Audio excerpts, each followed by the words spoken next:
गुरुदेव, आपके चरणों में कोटि कोटि प्रणाम। गुरुदेव, यदि किसी व्यक्ति की मृत्यु हो जाती है तो उसका अगला जन्म हो जाता है या अपने कर्मानुसार किसी लोक को जाता है, तो महाराज जी फिर पितृ बनकर कैसे आते हैं? अगर कोई गलती हो जाए तो पितृ परेशान करते हैं, ये कैसे संभव है गुरुदेव? आप ये समझो, आप पितृ नाम दो, भूत नाम दो, कुछ भी नाम दो, अभी जो इनको बताया वो कर्म ही होता है। हमारा कर्म ही होता, कोई हमको परेशान नहीं कर सकता। कोई देवता, कोई भूत, कोई प्रेत, कोई पितर, ये बात गांठ बांध लो, कोई तांत्रिक, कोई सिद्ध। यदि मेरा कर्म गलत नहीं है तो विश्व ब्रह्मांड में किसी की ताकत नहीं है कि वो हमको दंड दे सके, क्योंकि सबका शासन करता भगवान है, ईश्वर है।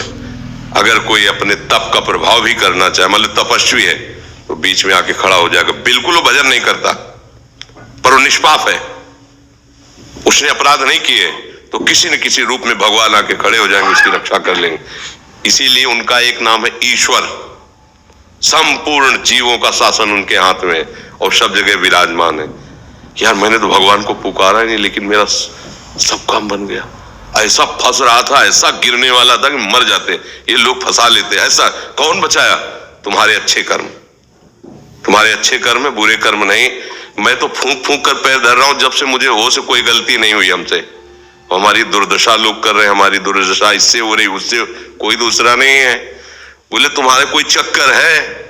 ऊपरी चक्कर है, लोग ऐसे कहते हैं। वो अरे ऊपरी और भीतरी, केवल तुम्हारे कर्म का चक्कर है, दूसरा कोई नहीं है। वही कर्म भूत बन करके तुम्हें सताएगा, वही कर्म पितर बन करके, वही कर्म ग्रह बन करके सताएगा। कोई नहीं सता सकता। जो पे कृष्ण चरण मन अर्पित तो करिए का नवग्रह रंग माने भिखारी। ये भिखारी नवग्रह तुम्हारा बाल बांका भी नहीं कर सकते यदि कृष्ण चरणारविंद में चित्त लगाए हो, और सब ग्रह तुम्हारे अनुकूल है और प्रभु से तुम विमुख हो, तो कोई तुम्हारी रक्षा नहीं कर सकता। तुम्हारे कर्म तुम्हें नष्ट कर देंगे। ये सिद्धांत सबकी समझ में नहीं आता है। अगर समझ में आ जाए तो भूल जाओ कि कोई पितर है, कोई भूत है, कोई प्रेत है। वही है, वही, दूसरा कोई नहीं है।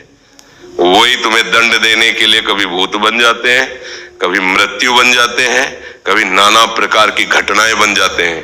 और इसीलिए उनका भजन करोगे तो असली रूप में आपको मिलेंगे प्रेमानंद स्वरूप, महान सौंदर्य समुद्र, करुणा समुद्र। वही नहीं कहते जो विमुख है, अधर्माचरण करता है, उसके लिए मैं काल रूप भयंकर हूं। भगवान ही कह रहे, मैं उसके लिए भयंकर रूप हूं। देखो, भगवान का ही एकमात्र स्वतंत्र साम्राज्य है, वही बनने वाले, वही बनाने वाले हैं। बस सावधान होकर उनका भजन करो, कोई कुछ नहीं कर सकता। जब आप मान्यता करोगे कि पितर हैं, भूत हैं, तो उस रूप में मिल जाएंगे। जाकी रही भावना जैसी, तो आप बिल्कुल मान्यता हटा दो कि जो भी नाम रूप है हमारे प्रभु के ही है। हाँ, जो हमसे गलती हुई वो हम गलत हैं, हमसे पाप हुआ, हमसे अपराध हुआ, पर स्वामी हे नाथ आप कृपा करके क्षमा करो, कोई कुछ सता नहीं।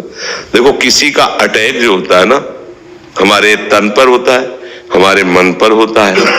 देखो ना, मतलब कोई एक्सीडेंट हुआ तो तन पर हुआ, कोई ऊपरी चक्कर जिसे कहा जाता है वो मन पर होता है, भूतावेश, कोई भी आवेश मन पर। तो ये तन मन जब तक तुम अहंकार में हो तभी तक पीड़ा दे सकते हैं। अगर भगवान को समर्पित कर दिए, अब किसी की ताकत है? भगवान के समर्पित तन और मन को कोई घसीट कर ले जाए, ऐसा हो सकता? इतना वीर कोई पैदा हुआ है क्या? बस एक बात समझ लो, भगवान के आश्रित हो जाओ। वही भगवान ने गीता जी में कहा, पितरों को पूजने वाले पितर लोग को जाते हैं, भूतों को पूजने वाले भूतों को प्राप्त होते हैं, और मेरा भजन करने वाले मेरे को प्राप्त होते हैं।